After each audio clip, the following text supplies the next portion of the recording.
मेरे इस चैनल में। और आज एक नई खबर हमारे सामने आई है, अ, जो कि प्राथमिक शिक्षक भर्ती की प्रक्रिया संपूर्ण उत्तराखंड में लागू है। और लगातार हर जिले की विज्ञप्तियां इसी क्रम में आ रही हैं।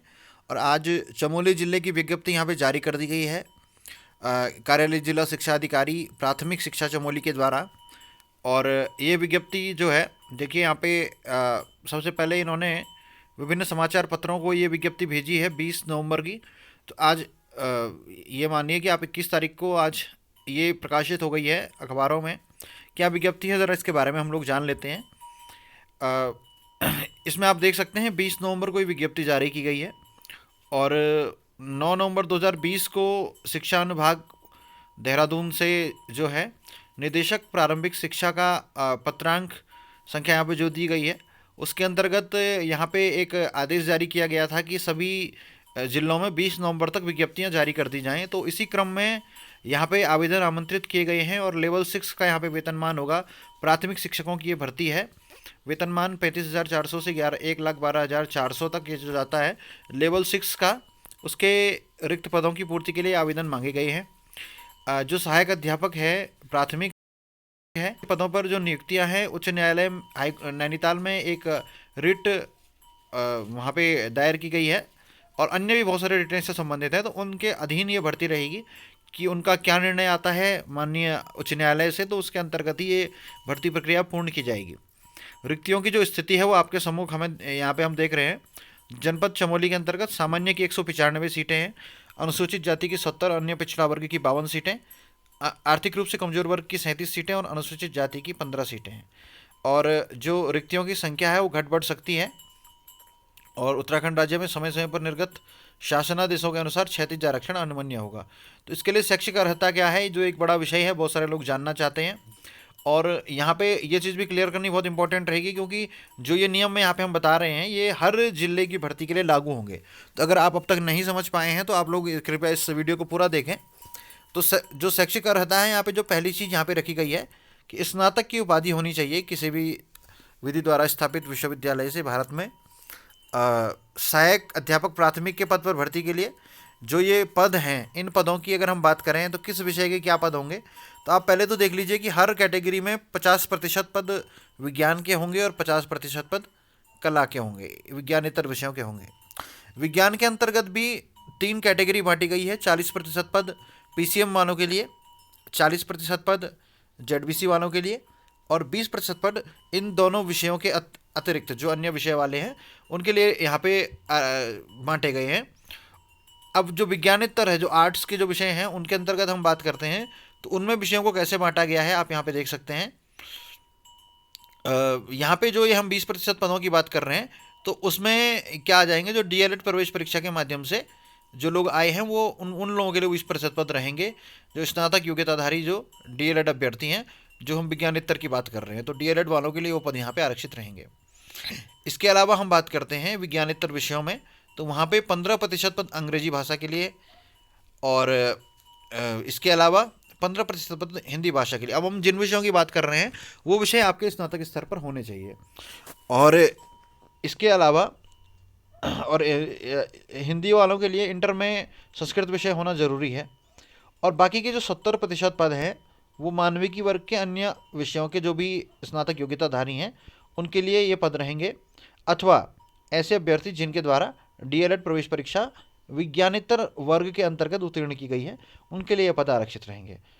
परंतु यह कि विज्ञान विषयांतर्गत स्नातक विषय स्तर पर किसी एक विषय संयोजन में आवंटित पदों के अनुसार पात्र अभ्यर्थी उपलब्ध नहीं होते हैं, तो ऐसी स्थिति में ऐसे पदों को विज्ञान स्नातक के अन्य विषय संयोजन के अभ्यर्थियों के द्वारा भरा जाएगा। यानी कि माना पीसीएम वाले पूरे नहीं होते हैं तो जेडबीसी वाले को वो पद दे दिया जाएगा, क्योंकि विज्ञान का ही वो पद है। और जो विज्ञानेतर विषयांतर्गत जो भी हिंदी भाषा और अंग्रेजी के जो पद हैं, अगर उनमें पात्र अभ्यर्थी नहीं मिलते हैं तो अन्य पद हैं इन दोनों के अलावा, जो मानविकी वर्ग के हैं, जो हम जिन्हें हम एसएसटी कहते हैं, तो इसके जो पद हैं वो यहाँ पे भरे जा सकते हैं। चाहे हिंदी वाले में अंग्रेजी वाले भरे जा सकते हैं, अंग्रेजी वाले में हिंदी वाला भरा जा सकता है। तो ये चीज़ आप यहाँ पे आसानी से समझ सकते हैं।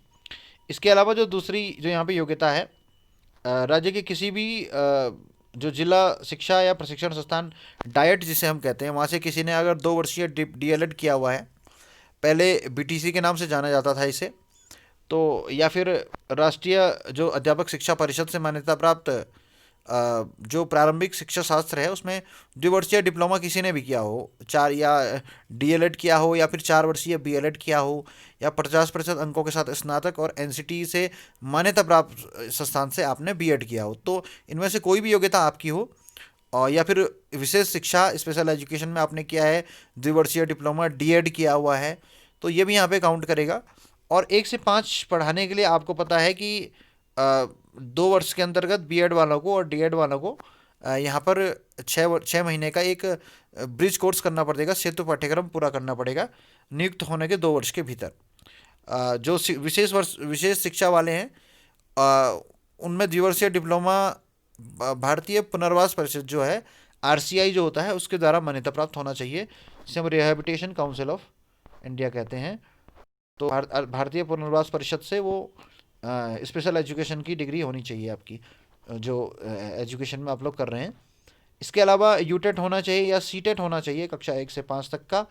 और जो मानदेय पर जो कार्यरत शिक्षा मित्र औपबंधिक सहायक अध्यापक प्राथमिक के जो पद पर हैं, 31/3/2019 को जो कार्यरत शिक्षा मित्र हैं जिनके मानदेय का भुगतान राज्य सरकार या किसी परियोजना के अंतर्गत किया जा रहा है और नियुक्त के लिए अगर वो पात्र होंगे तो नियमानुसार उनको शिक्षण अनुभव के अंक प्रदान किए जाएंगे, जिस हेतु संबंधित उप शिक्षा अधिकारी द्वारा निर्गत अनुभव प्रमाण पत्र संलग्न किया जाना आवश्यक होगा। तो जो शिक्षा मित्रों की एक समस्या थी कि उन लोगों को नियमित टीटी के कारण वो नियमित नहीं हो पा रहे थे, तो जिन लोगों का टीटी हो चुका होगा, योग्यता पूरी कर रहे होंगे, तो उन्हें यहाँ पे एक्सपीरियंस के बेस पे एक्स्ट्रा नंबर दिए जाएंगे ताकि उनका पहले चयन यहाँ पे हो सके। जो योग्यताधारी अभ्यर्थी हैं उनसे आवेदन प्राप्त पत्र जो प्राप्त होंगे उसमें जो पहली वरीयता है वो डीएलएड वालों को दी जाएगी या 4 वर्षीय बीएलएड वालों को दी जाएगी। और डीएलएड प्रशिक्षित जो अभ्यर्थी हैं उनकी अनुपस्थिति में जो स्पेशल एजुकेशन वाले जो लोग हैं, बीएड या बीएड स्पेशल एजुकेशन जो हैं, इनके योग्यताधारियों को उनके पश्चात यहाँ पे उन पर विचार किया जाएगा। और परंतु जो शिक्षक जो पूर्व में समान पद पे कार्यरत हैं, यानी कि पहले से प्राथमिक विद्यालय में पढ़ा रहे हैं, तो वो दोबारा से यहाँ पे अप्लाई नहीं कर सकते हैं, क्योंकि कई बार देखा जाता है कोई व्यक्ति किसी एक ज़िले में है और वो किसी दूसरे ज़िले में जाने के लिए दोबारा से उसी भर्ती के लिए अप्लाई नहीं कर सकता है। और इसमें वही अभ्यर्थी पात्र होंगे कि जिनके पास उत्तराखंड ने से जिन्होंने अपना इंटरमीडिएट किया हो, हाई स्कूल किया हो, और जिसने बाहर से किया हो तो उनके परिवार के सदस्य यदि सैनिक अर्धसैनिक बलों में है या राजकीय या अर्धशासकीय किसी संस्था में नियमित पदों पर नियुक्त हैं, उत्तराखंड से बाहर हैं या केंद्र सरकार की नौकरी पर है, कहीं भी इस तरीके से हों, तो वो लोग यहाँ पे अप्लाई कर सकते हैं। और आजीविका के लिए जो लोग बाहर गए हैं, और इसके अलावा जो उत्तराखंड राज्य के स्थायी निवासी हैं उन्होंने अगर बाहर से भी किया है तो वो भी यहाँ पे अप्लाई कर सकते हैं। तो वो सभी यहाँ पे समूहों के पदों के लिए पात्र होंगे।